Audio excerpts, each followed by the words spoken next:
26 2nd Avenue. Very few New Yorkers know the historical significance of this humble storefront. See the sign behind me? It says Matchless Gifts. It was the name of a curio shop that was here in the mid-60s, a name that turned out to be quite prophetic indeed. It's here where an ancient Eastern spiritual tradition took root and expanded throughout the world. This is where it all began, the very first Hare Krishna temple in the West. Take a look around. You can see how small it is. The Swami would come and sit on this end and lecture on the philosophy of Krishna consciousness. Although the Hindu Vaishnava tradition, also known as Krishna consciousness, goes back thousands of years and still has millions of followers in India, it was a very new thing in the West. So, Bhaktivedanta Swami decided to incorporate his fledgling movement, and that happened in July 1966. He founded the movement as ISKCON, the International Society for Krishna Consciousness. When Srila Prabhupada came to this country, he did something that was quite daring, in the sense that his goal was to transplant a very well-established and very authentic and old tradition from India to the United States, to New York City, to the 60s counterculture. I mean, if you look at it comparatively, there couldn't be two more different cultures than these two. Within 12 short years after he left India, A.C. Bhaktivedanta Swami Prabhupada traveled across the globe 14 times, initiated thousands of disciples, established over 100 centers, several farm communities, as well as various charity and educational organizations. But what happened to his legacy after he passed in 1977? Where does his organization stand now, 5 decades after he established it?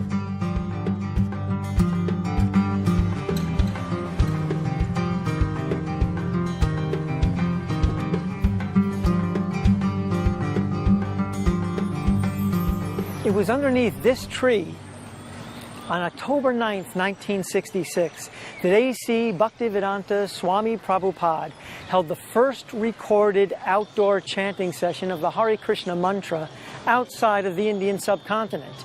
Chanting the Hare Krishna mantra is one of the most important activities for Krishna devotees.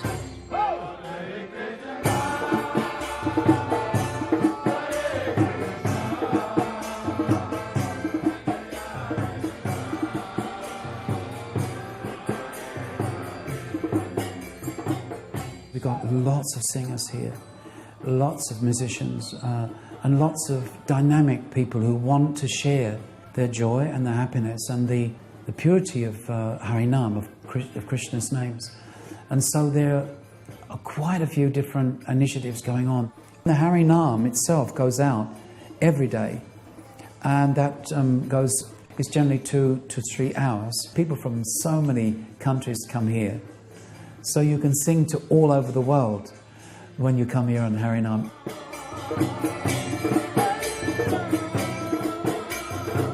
There's Kirtan London. Sometimes they hold 6 to 8 hour kirtans where they invite the general public, anyone who wants to come.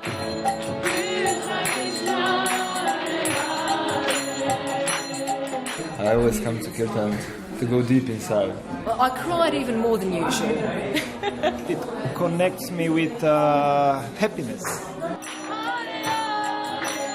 There's been kind of a surge over the last 15 years where we've seen more and more the youth of the Hare Krishna movement are just set alight by their desire to specifically do kirtan.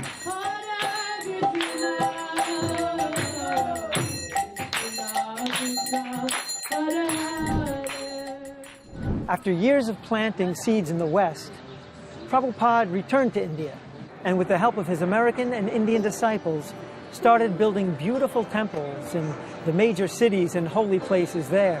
One of his main projects was to build a spiritual city in Mayapur on the banks of the river Ganges.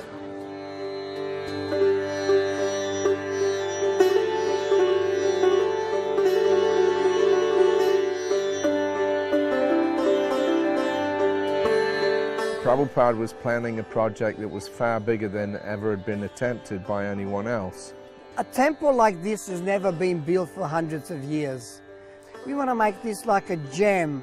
This temple, the Temple of Vedic Planetarium, can unite the whole world and establish the peace and prosperity all over the world. Well, Mayapur is the home for all devotees. I was born and brought up in England. I was born in Cape Town, South Africa. I was born in Detroit, Michigan, in America. I'm from Brazil. I was born in Bengal. My wife, Maya Pureshwari, is from Ukraine. I originally come from China. We actually had a visitor here once from the UN, and he said, wow, this really is the United Nations here. It's amazing how people can understand each other, although they're so different. We have a oneness on the spiritual platform, and at the same time we recognize the differences. There's variety as well. Mayapur is just a happy place.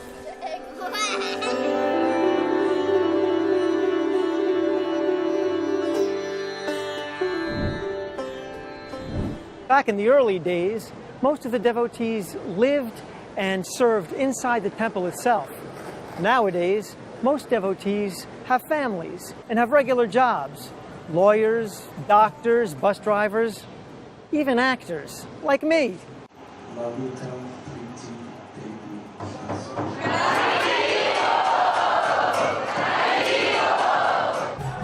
Today is the Ratha Yatra Festival in New York City. Although Prabhupada started his mission here in New York, his teachings have reached almost everywhere in the world now and have been making the kind of impact that, for some places, was unimaginable 50 years ago.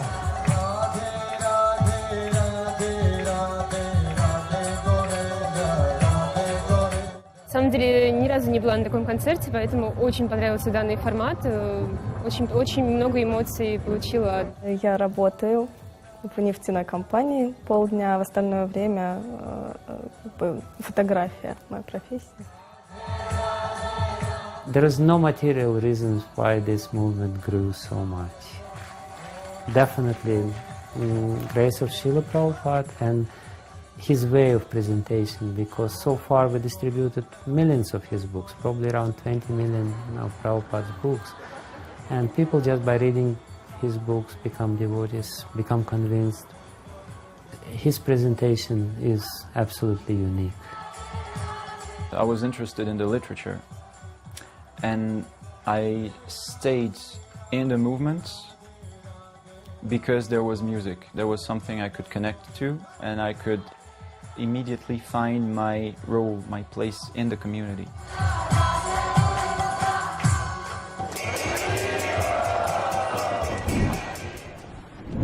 Behind me are a row of colorful tents. Inside of each of them is a different aspect of the central components of the culture of Krishna consciousness. Directly behind me is a booth called Books on Yoga and Meditation. They give the basis of our philosophy. Basically, that we're not this body, we're eternal spiritual souls.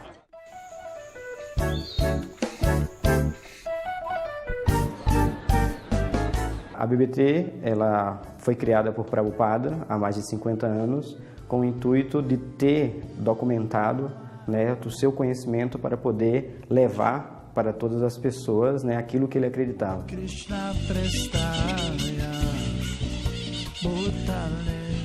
Minha maior alegria na vida é esse serviço de tradução, porque eu sei que eu não estou beneficiando só a mim, mas eu beneficio as pessoas que têm acesso a esses livros. E a tradução também tem uma vantagem, algumas vezes eu gosto de escrever também, mas na escrita talvez apareçam as minhas imperfeições, as minhas debilidades, mas quando eu traduzo o livro de uma pessoa completamente qualificada, como os Goswamis ou Prabhupada, eu tenho certeza de que eu estou sendo um instrumento de uma mensagem perfeita. Então, me inspirou muito, né, distribuir livros, porque foi também através dos livros que eu pude mudar de vida, né, mudar meu nível de consciência, né, que mudou completamente a minha vida. Então eu gosto, né, da ideia de oportunizar isso para outras pessoas, dar isso para outras pessoas, né, algo que foi maravilhoso na minha vida, que outras pessoas tenham a oportunidade. A partir de 2009, em 2009 nós conseguimos distribuir 135 mil livros e desde então a nossa média anual é de 350 mil livros. A minha maior felicidade na vida é quando eu vejo que Prabhupada ele é reconhecido pelo serviço que ele fez e que faz para a humanidade.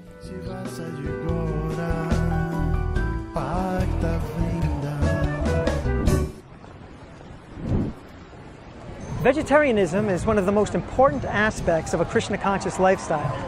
Devotees try to cause the least amount of suffering possible to other living beings. This is called ahimsa in Sanskrit. It's the principle of non-violence. Prabhupada and his followers have contributed tremendously to the fact that vegetarianism is much more popular now and has even become somewhat mainstream.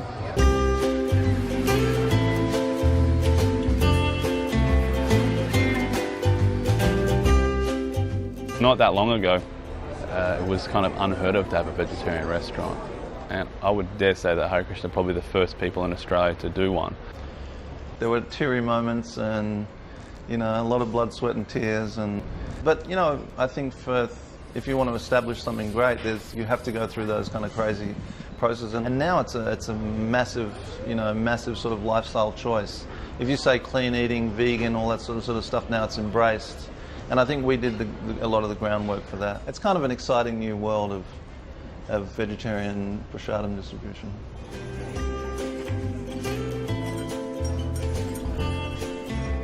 I always eat at Govinda's. Just a natural routine. The best recipe for people to be happy, I think that developing an attitude of service towards other people. The reason we do what we do and we push every day is the reciprocation we get from the people we're doing it for. And every day they're coming in, we have people coming in multiple times a day even, and just showering with us appreciation and affection and love. I think the Hare Krishnas, that I know them anyway, are really integral to the community at James Street. I think they provide a really beautiful service and they make incredible food.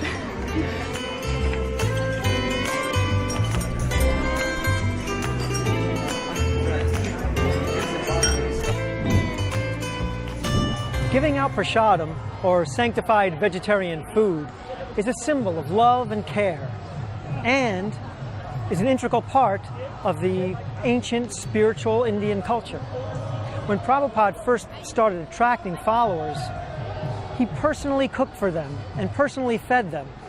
Later on, he asked his disciples to make sure that no one ever went hungry within a 10-mile radius of any ISKCON center.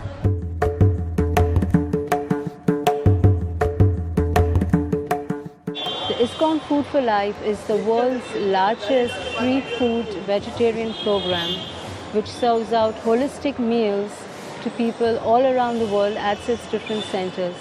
The Food for Life initiative in ISKCON Mumbai started in 1980s and is still going very strong, where a holistic meal is served to people every day, morning and evening.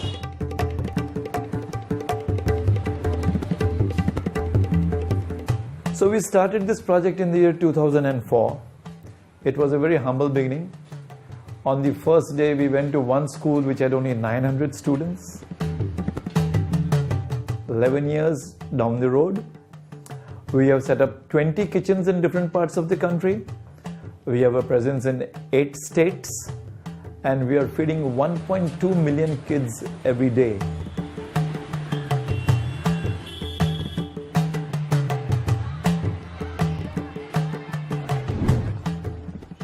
Although he started his mission in a big metropolis, Swami Prabhupada inspired his followers to establish farm communities, leading a lifestyle of simple living and high thinking. He taught them to respect nature and how to be self-sufficient, living off what the land and the cows provide.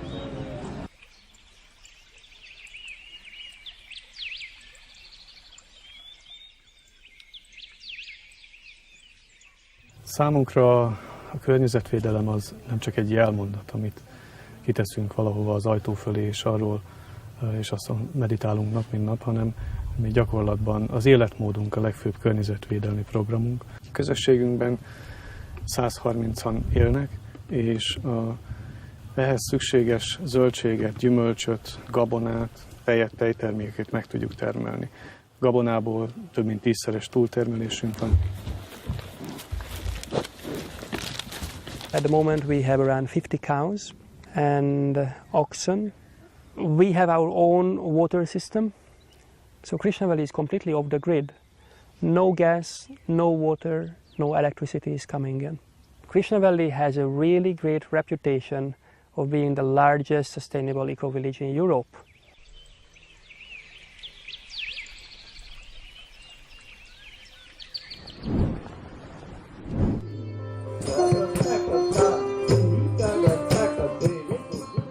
Well, the stage program is winding down.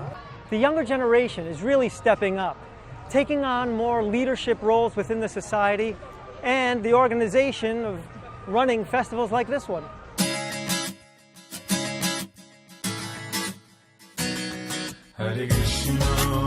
I've always felt that my mission is to be of use. I have a teaching degree, so my primary job is teaching. What we really look at is a holistic approach to education. They teach science, they teach mathematics, they teach reading, they teach how to write, they teach how reading comprehension, and lots of other stuff, including about Krishna. And so that's why I really like this school. Everything that we do, it's age appropriate, and it's done with the eye of just creating these positive spiritual experiences that they can look back on and want to continue or relive in some way. I want to be an ecologist and save Krishna's trees.